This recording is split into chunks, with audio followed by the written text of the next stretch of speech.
Buenas noches a todos los que están viendo en diferido esta clase y a Jorge Luis que está en vivo y a todo color. Por ahora el único conectado, pero gracias por estar aquí, Jorge Luis. Vale. Y vamos a desarrollar la clase que como no tendremos demasiada interacción, ya que solo tenemos a alguien, a una persona en vivo, pues me imagino que va a ser un poco más corta de lo planeado. Bueno, como suelo hacerlo, hay un periodo de repaso, pero no quiero tomarme demasiado tiempo, dado que las clases están grabadas y ustedes pueden volverlas a ver. No obstante, siempre, o sea, es un acto de fe el mío, el querer que ustedes la ven de nuevo. Pero ahí está en la clase, ¿va? Ahí está en la clase para que repasen si acaso quisiesen hacerlo. Yo entiendo que ese tipo de clases no es así como la más esperada de la semana y que todo el mundo está ansioso por ver qué viene en la clase. Yo lo entiendo muy bien. Son clases que pues no son tan entretenidas, o mejor dicho, los temas, ¿no? No son así como los sermones el domingo, que lamentablemente la gente se ha acostumbrado a que si no está gracioso el sermón o si no está muy acompañado de imágenes, entonces el sermón es un poco aburrido. Bueno, pero a veces el tema en sí es el interesante y vale la pena a veces repasarlo o revisar las notas por eso. Hoy estamos cerrando, hoy y la otra semana estamos cerrando el tema general que estamos estudiando, que es como la gran lección uno, que es, perdón, ¿quién soy en Cristo? Yo les dije al principio que este era un temazo, un tema súper importante porque es la pregunta que la gente suele hacerte, ¿a qué vine yo a este mundo? ¿Para qué sirvo yo? ¿Solo para trabajar y tragar y dormir y etcétera? Entonces, en esta clase, bueno, en esta gran clase que tiene hasta ahora nueve, con estas nueve lecciones, respondemos a esa pregunta y tratamos de llegar a verdades bíblicas que nos hacen entender cuál es el chiste de que nosotros estemos en este plano de existencia. La última clase, o la reciente clase, mejor dicho, porque no fue la última, ni esta es la última, a menos que el Señor nos lleve, ¿verdad? Esta semana. Esperemos que no. Entonces, vimos el tema de necesitamos un Salvador. Estuvimos hablando 2 a 3 sesiones de este tema de necesitar un Salvador, porque a la hora de que nos toque defender, hacer apologética, como les dije en la clase pasada, frente a alguien que diga, yo no necesito a ningún Salvador, o sea, vos sos el que estás metido en esa locura, en ese rollo, yo estoy bien con mi vida, todo está belleza conmigo, etcétera, etcétera. Entonces nosotros, ¿qué argumento tenemos por decir? Si alguien parece estar muy bien, todo le va muy bien, según él, y no tienen por qué rendirle cuentas a nadie, etcétera, etcétera. Bueno, esa lección da respuestas para argumentar y hacer apologética frente a personas así. Nosotros como cristianos sabemos que a pesar de que la gente puede estar aparentemente bien, hay una necesidad de fondo, hay un aspecto espiritual que atender, que abordar, y no hay tales de que todo el mundo es perfecto y nadie necesita de Dios. Eso es una utopía, eso es una falacia, se acerca incluso a la locura, ¿no? Y vimos que la necesidad de un Salvador también se basa en temas que salen de lo individual y se van a lo colectivo, ¿no? Vimos el tema de la esclavitud y cómo el pueblo judío concebía la esclavitud. ¿Se acuerdan de los términos Goel, agorazo, exagorazo y lutro? Son 4 términos judíos que nos ayudaron a entender cómo funcionaba la lógica del perdón y de la redención en el pueblo judío y cómo entonces nosotros la podemos entender como gentiles cuando Dios viene y hace un sacrificio por nosotros y toma el goelato, dijimos, que es cuando la familia se queda sin un papá y quedan todos desamparados, viene un pariente y se hace cargo de todos los aspectos que tengan que ver con la familia. Incluso cuando la viuda queda sin descendencia, el que murió, el Goel también le da descendencia. O sea, cubre todos los aspectos. Y Jesús viene a ser nuestro Goel.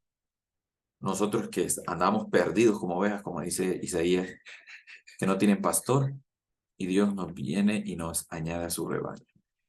Entonces, hemos hablado mucho del término de esclavitud y vamos a cerrar entonces toda esta gran lección con el tema del perdón y el arrepentimiento, como un súper tema, porque es algo que es muy común en nuestros entornos, tanto familiares como relacionales, laborales, etcétera, ¿no? En todos los niveles realmente de las relaciones humanas. Aquel que diga que no ha estado en un conflicto de desacuerdos con otras personas que lo lleven o lo demanden a un perdón, miente. Incluso personas que nos hacen cosas y que nosotros anhelamos, valoramos su amistad y querríamos que esa persona nos ofrezca una disculpa, un perdón, y nosotros estamos dispuestos a dárselo, pero nunca lo hacen. Entonces, es un tema que afecta a todos. Y yo sé que probablemente ahorita en la cabeza de ustedes están rondando ejemplos de gente que ustedes conocen y que están o han pasado por problemas de este tipo. Ahora, el análisis que vamos a hacer del perdón es a nivel general, pero hoy lo vamos a centrar más en el tema del perdón a nivel humano, relacional entre nosotros. Pero eso nos va a ayudar a entender el perdón espiritual o el perdón de parte de Dios hacia nosotros. Y es importante establecer que si no tengo un concepto claro de justicia, yo no puedo entender el concepto de perdón. O sea, de entrada, si me preguntan qué es el perdón, yo podría decir más o menos qué es, ¿verdad? Tengo una idea, pero es como decir, si alguien te pregunta si sabes de carros y vos no sos mecánico, pero conducís un carro, vos decís, pues sí, yo sé que hay que echarle gasolina, que hay que chequearle la llanta, cambiarle aceite, pero eso no es saber de carro, ¿verdad? Así nos pasa con un montón de conceptos, sobre todo en la iglesia, a veces manejamos un montón de conceptos que no son familiares, pero al final si nos toca definirlos a profundidad, quizá acabamos de ver. Y es muy importante que en ese discipulado entendamos los conceptos para poder ilustrar a otras personas. Entonces, eh, si no entendemos la justicia, no entendemos el perdón. Y entonces, ¿qué debemos entender acerca de la justicia? Bueno, eso podríamos empezar a entenderlo cuando pensamos en las cosas que hicimos últimamente. Eh, Cosas negativas. Por ejemplo, Jorge Luis, ¿cuál fue, según vos, el acto de injusticia más reciente que has cometido? Cuesta, ¿va? Cuesta encontrar un Sí, ejemplo sí, sí, porque claro que uno, sé, claro que sé, claro que ¿sí sé. sabes? Vaya, pues decímelo, a ver. Más actual, tal vez no es más actual, pero sí da como pena porque yo Ah, tengo una situación con persona. ese tema. Vea Ah, ok. que Dios hace las cosas, Dios hace las cosas. Porque, bueno, yo te dije que antes de yo casi me duermo. Ajá. De hecho, me vienen los ojos como rojos, va, porque tenía sueño. Pero qué bueno que entré y que estás tocando ese tema, porque hay una situación conmigo. No sé, y qué bueno que, aunque no lo creas, ya cuando yo me siento y tengo café es porque realmente aquí me voy a quedar. Vos Súper. dijiste algo acerca de la justicia, que si no entendemos la justicia tampoco podemos entender el perdón, porque hay una situación. Dios conoce mi corazón. Estamos hablando de que Dios primero conoce el corazón de cada uno, ¿verdad? Pero yo voy a hablar de mi corazón. Yo tengo una situación que vos me puedes hacer un cuadro bien feo, pero es que me lo podés hacer. Y fíjate que yo te perdono. Honestamente, en mi corazón cabe el perdón para la persona.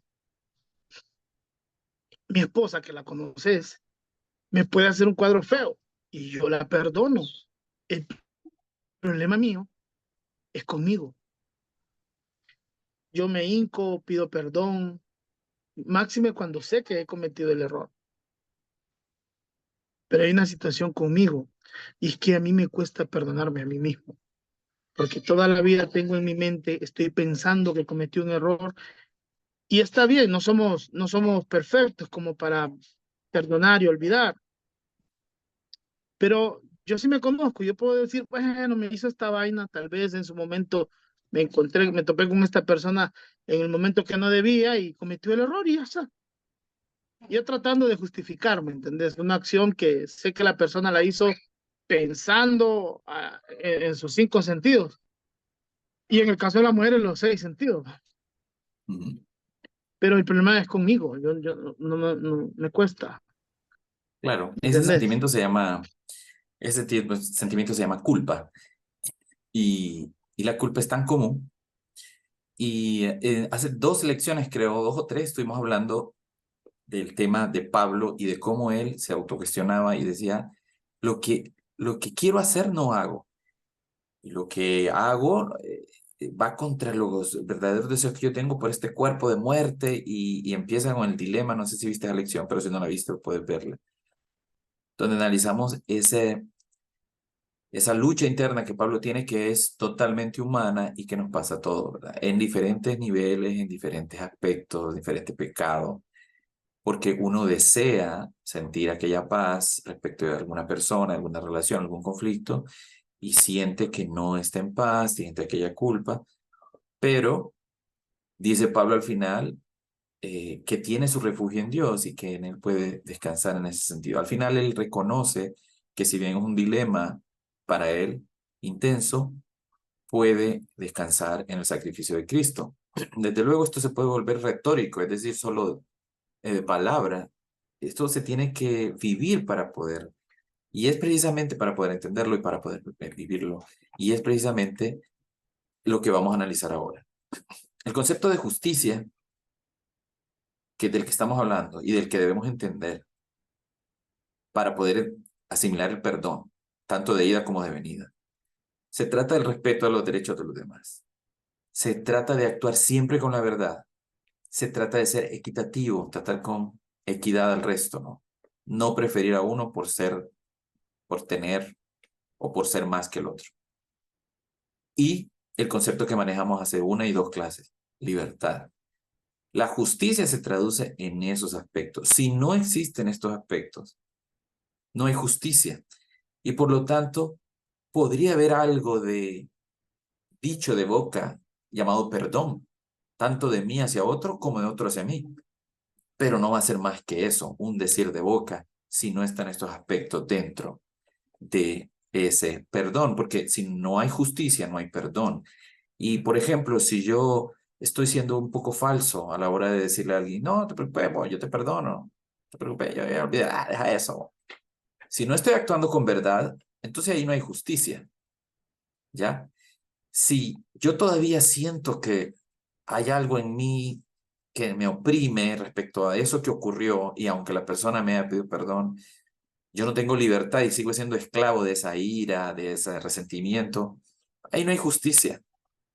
Por lo tanto, no hay perdón. El perdón tiene que cubrir estos aspectos, mismos que llegamos a entender a plenitud cuando ya nos cae el 20 de qué significa cuando Dios nos perdona. Que paga un alto precio y nos exime de pecados presentes, pasados y futuros, y que en la figura poética que utiliza la Biblia dice que los lleva a lo profundo del mar, del océano, que si eso fuese literal sería a 10.000 metros de profundidad más allá donde está el Titanic, más allá todavía, allá en la fosa de las Marías en el Pacífico.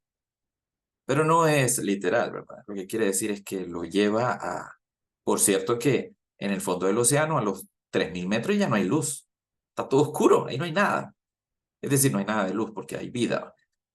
Pero si lo tomas en la figura que usó la Biblia, o sea, lo lleva a lo profundo y a oscuro y ya ni se ve, nadie lo encuentra. Como así como costó encontrar a Ujú. aquellos chavos que se hundieron en el Titán, creo que se llamaba ese submarino.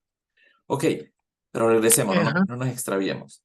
Estos aspectos son importantes. Alguien me faltó al respeto, me violó mis derechos, después viene y me pide perdón. Y yo me siento obligado a decirle, sí, está bien, yo te perdono, no soy cristiano, etcétera, pero nunca me restituye mis derechos, por ejemplo. O yo no lo hice cuando le pedí perdón. Entonces no hay justicia ahí. ¿Entendés? Si no hay justicia, no puede haber perdón. No es lógico. ¿Ok? Entonces, cuando sabemos esas cosas, cuando sabemos estos aspectos de la justicia, podríamos responder de mejor forma a esa pregunta que yo te hice antes. cuál fue Es mi acto de decir, injusticia más reciente. Porque ya yo puedo decir X o Y razón, X o Y acto, pero si ya hablo de que le quité la libertad a alguien de hacer algo, de expresarse, etcétera, si no fui equitativo, ecuánime con alguien o con algunos, ya también fue un acto de violencia y de injusticia, perdón, y no hay, y requiere de perdón. O si, por el contrario, en el primer aspecto, yo he violado los derechos de alguien. Ahora, yo debería de conocer también cuáles son los derechos de las personas. En la palabra también encuentro esas respuestas, pero eso es parte de otro tema. Pero ves que van escalonando. Tengo que saber de una cosa para entender la otra, y la otra, y la otra. Por eso lo interesante de estar en un discipulado y aprender conceptos para ir teniendo más luz respecto de algunas cosas. Ahora, es que la gente fíjate, suele, perdón, solo sígame. quería comentarte algo, solo quería comentarte algo con lo que vos acabas de hablar, porque el concepto que vos acabas de decir es si yo le hice algo a alguien, ¿verdad? ¿O al Y esa revés? persona viene y me pide perdón y vos lo perdonás, Sí. ¿cierto?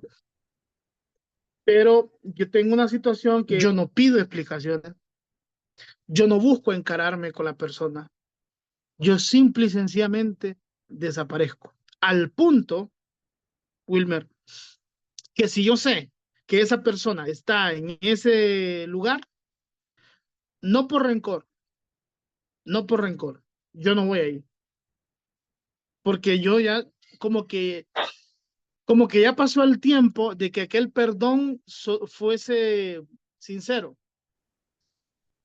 No sé, algo, tratar de hacer algo, esforzarme un poquito más de lo normal para que esa persona no vaya a tener otro disgusto conmigo por tal vez un malentendido, y tal vez no es la misma barbaridad que hice, pero quizás con un pequeño malentendido. No, no, no sigo porque me voy a extender más. Bueno, es probable incluso que no encontres a alguien que te dé una respuesta porque es una condición humana muy normal. En algunas clases de las anteriores analizamos también cuando Pablo, o comentamos, cuando se habla del aguijón de Pablo. Y muchos teólogos creen que el aguijón de Pablo se trataba de una enfermedad física, otros creen que se trataba de también de la ceguera. Unos creen que era diabetes, otros creen que era ceguera. Y otros, y este es el que más comparto yo, o el que más match me hace, era la culpa.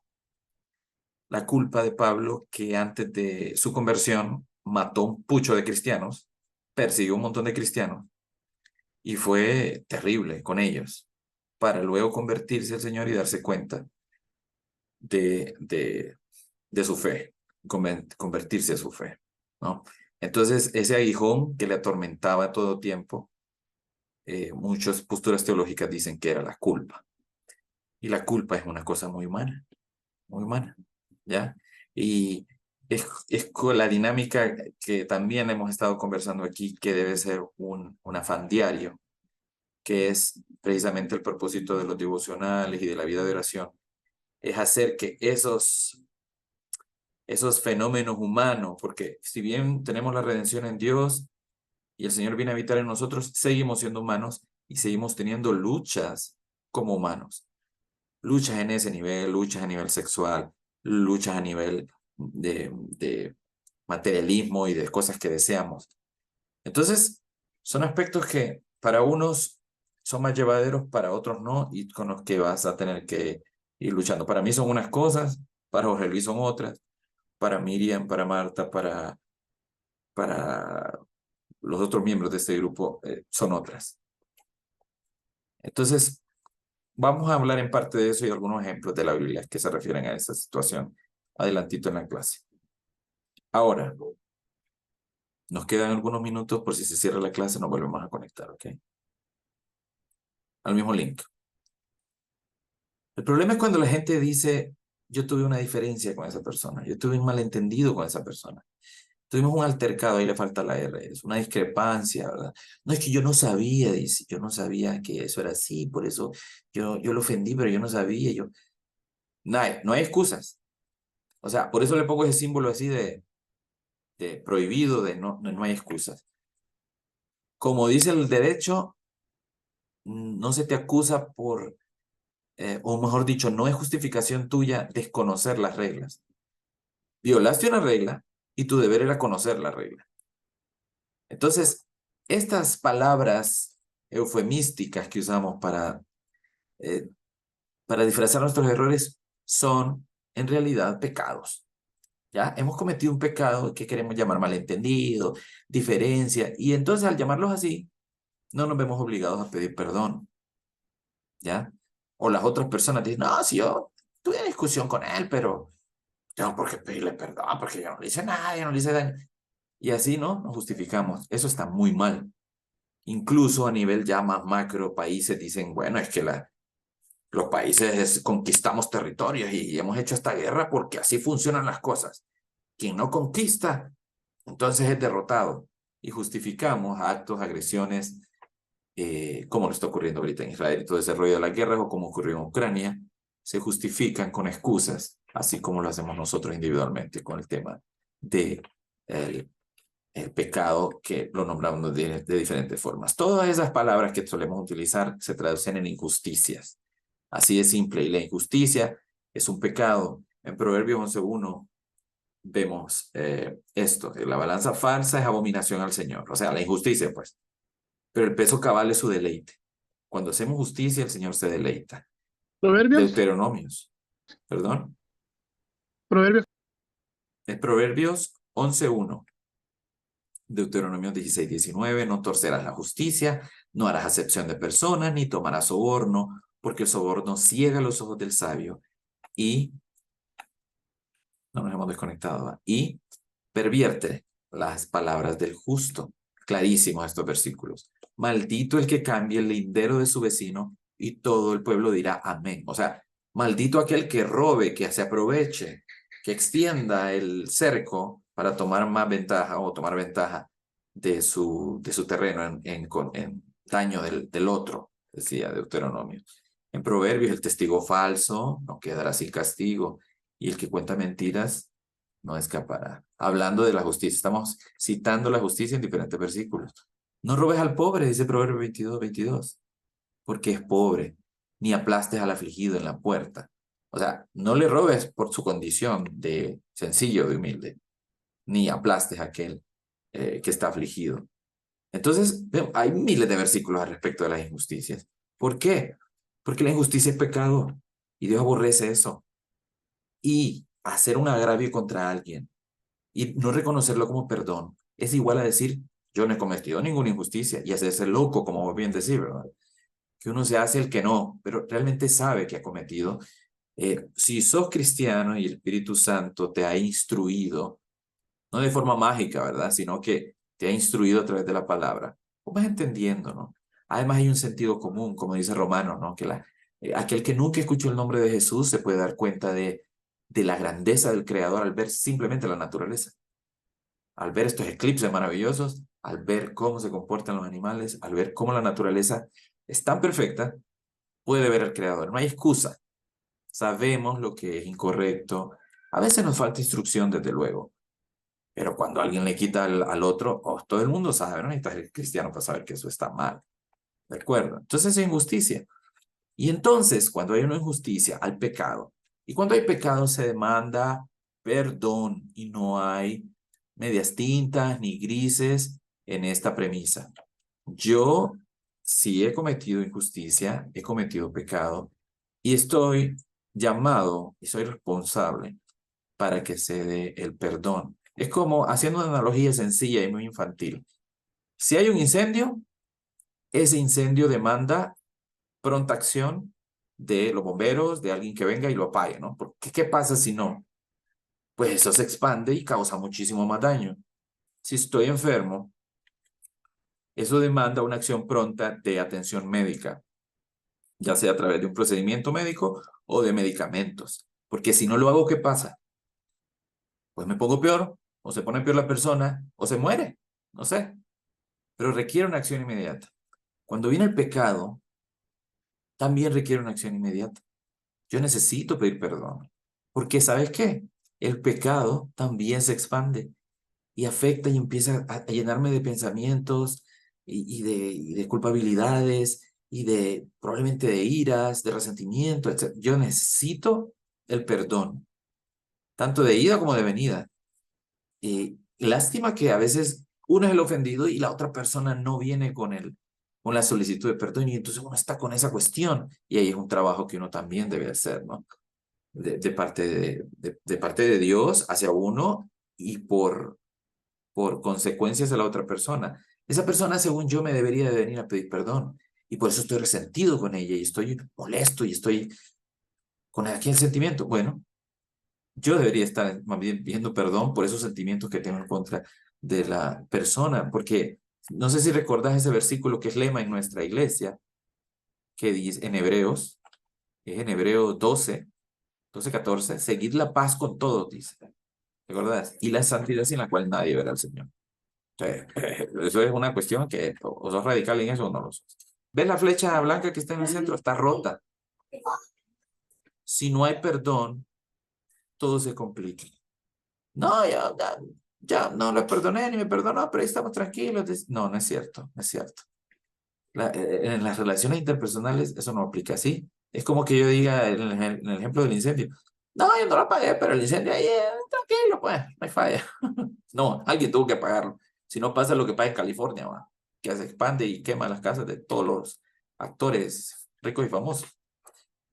Hay un ejemplo en la Biblia que es muy conocido y que vos seguramente, por supuesto que lo conoces, el ejemplo del ocioso de David, que se levantaba a la hora del burro, mientras sus ejércitos andaban allá peleando las batallas, conquistando tierras, parte de Israel. ¿Y qué pasó? Bueno, ya sabemos, vio una chica guapa tomando baño allá en una terraza, le gustó, y como el ocio solo tontera piensa uno, entonces la mandó a traer, tuvo relaciones con ella, y luego queda embarazada, o sorpresa, y luego resulta que era la esposa de uno de sus soldados, y empieza, ¿no? O sea, aquí empieza el problema. Eh, David quiere cubrir el Empieza a pecado, maquinar. no, sí, no, y no quiere pedir perdón, no quiere reconocer que ha fallado, y empieza el problema, tipo novela, ¿no? Manda, manda a traer a Urías para que embarace a Betsabé, pero el man dice, no, yo no voy a tener relaciones con mi esposa porque eso sería una afrenta con mis aleros, mis colegas, ¿va? Que están allá poniendo el pecho y yo aquí, belleza, con mis... No, entonces digo, no, entonces David se fregó porque no le salió el plan. Entonces después lo manda a su general, al general le dice que mande a Urias a la primera, eh, al primera línea de batalla y que lo dejen solo incluso y que, a que muera. Y en efecto pasa eso, pero todo se va complicando. Aunque se casa con Betsabé, tienen un hijo y el hijo muere el séptimo día. Al final, David termina en el Salmo 51, versículo 1 al 3, reconociendo que es una lacra, hermano. Así no dice lacra, pero reconoce que ha sido malo y que ha pecado. El profeta Natán lo confronta también. Es decir, al final, el hecho de reconocer que he fallado me lleva a el perdón, a pedir perdón o a demandar perdón. ¿Por qué? Si vemos la secuencia que hemos llevado hasta ahora, estos errores que llamamos, que realmente son pecados, se traducen en injusticia y la injusticia es pecado. Y el pecado demanda perdón, pero si el perdón no se da, entonces viene el rencor, ¿no? Y con ello la esclavitud. La esclavitud de la que hemos hablado en la lección anterior y antes de la anterior. O sea, es un concepto que deberíamos manejar muy bien y que nos permite entender que el estado de esclavitud es una de las peores condiciones que el ser humano puede tener. Ya sea a nivel de esto, de perdón, ya sea esclavitud al pecado, ya sea esclavitud espiritual, etcétera, no importa. La esclavitud es un concepto que per se es negativo y nadie quiere ser esclavo. La gente quiere ser libre de ataduras, de resentimientos, de odio, de envidias, etcétera, etcétera, ¿cierto? Bueno, es una lucha que libramos a diario. El Señor nos ha dado como la llave maestra y nosotros todos los días tenemos que usarla. La cuestión es que a veces nos la dan y la guardamos, ¿no? En la Biblia no la volvemos a abrir. Y por eso vivimos en una vida de esclavitud, a pesar de que nos hacemos llamar cristianos. La esclavitud se rompe automáticamente en la cruz de Cristo.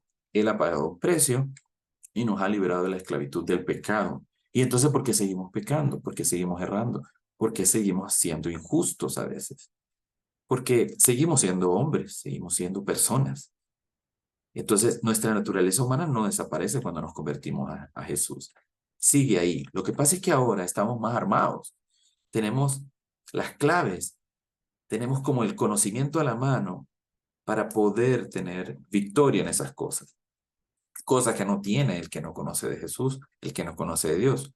Concepto equivocado es creer que alguien se convierte al Señor y automáticamente todo le va bien. Eso no es cierto. Es una utopía, es una bobada que le han enseñado a alguna gente en las iglesias y que ahora que es cristiano, uy, pero qué raro que se porte así porque él es cristiano, dicen ya, ¿no?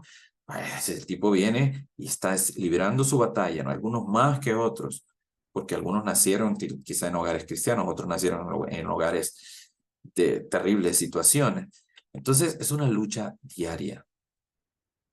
Hay un versículo que quiero citar aquí, está en Mateo 5:2, pero que respalda el hecho de que fuimos perdonados y porque fuimos perdonados de las cosas más viles, eh, a través de la cruz de Cristo, que nos ha perdonado, nosotros también deberíamos de ser perdonadores, como lo dice Mateo 5:12, cuando Jesús está enseñando el Padre Nuestro, y perdonando nuestras deudas, como también nosotros perdonamos a nuestros, es decir, en la medida en que nosotros perdonamos, así también, Señor, perdona nuestras deudas. O como quien dice en otras palabras, si yo no perdono a nadie, pues yo no, la verdad, Señor, no merezco que me perdones. ¿Ya? Esa es la dinámica lógica aquí. Ahora, has oído hablar de la inteligencia artificial, boba? Sí. Nos van a hacer trabajo. Ese monstruo lo creé con inteligencia artificial. Qué belleza salió, ¿va? No lo vas a encontrar en ningún otro lugar, porque lo he creado yo, personalmente. ¿Y por qué he Yo creado ese creo, monstruo? Porque es la manera de graficar estos sentimientos que como monstruos crecen en nosotros y se van desarrollando cuando no hay perdón. Esa es una lista que puede ser mucho más amplia, ¿no? Mira, resentimientos, iras, amarguras, rencor, odio, malos pensamientos. Ojalá se caiga esa moto, ese man. Ojalá le vaya mal. Ojalá le quiten el billete que le aumentaron. Culpa, tristezas, frustraciones, temores, infelicidades, despropósitos, de no encontrar el porqué de mi estancia en este planeta, en este momento de existencia. No hay propósito. Dolor, cargas, enfermedades, porque el agobio mental te lleva al agobio físico o a las enfermedades. Y más pecado, en conclusión, porque si estoy lidiando con ese pantano, y por eso puse el monstruo en un pantano, entonces estoy embarrándome en esas cuestiones y todo ese conjunto de cosas realmente me hace una cosa fea a mí. Me convierte en una especie de monstruo. Yo no me declaro a mí mismo monstruo, pero quizá porque yo quiero autoengañarme, ¿no? Autohackearme. Pero si yo vivo con todas esas cosas encima, yo soy una especie de monstruo que quizá guardo apariencias, pero en el fondo sí vivo con culpa, tristeza, frustración, pensamientos horribles. No, no, no, eso no es de agrado a Dios y eso me convierte en una cosa no grata. Bueno, hasta de vomitar de su boca habla la Biblia a las personas que andan así como que no se definen por el Señor, sino que andan como en tibiedades, si lo vamos a llamar de alguna forma. Bueno, con eso vamos a terminar la lección de hoy y vamos a continuarla en el siguiente sábado, abordándola desde un concepto, sí, humanista, muy relacional, pero también desde el punto de vista espiritual de Dios hacia nosotros. Porque es un tema amplísimo y lo podríamos abordar por semanas, pero vamos a abordar los conceptos básicos que nos ayuden a entender cómo deberíamos de trabajar con el tema del perdón. ¿Comentarios? no, mira, más allá que, créeme lo que estoy tomando nota, Pero no creas que me acerco a la pantalla porque no te miro. El problema es que no leo no tengo los de verdad. Claro, Ve, la aquí los choco. tengo. No, hombre, aquí los tengo. Lo que pasa es que me irradia mucho.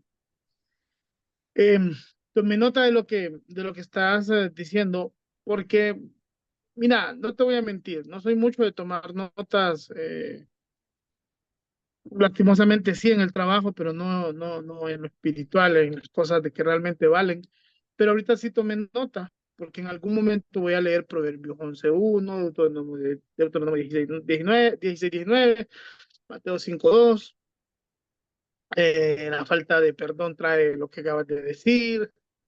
El pecado demanda el perdón nos exime de culpas.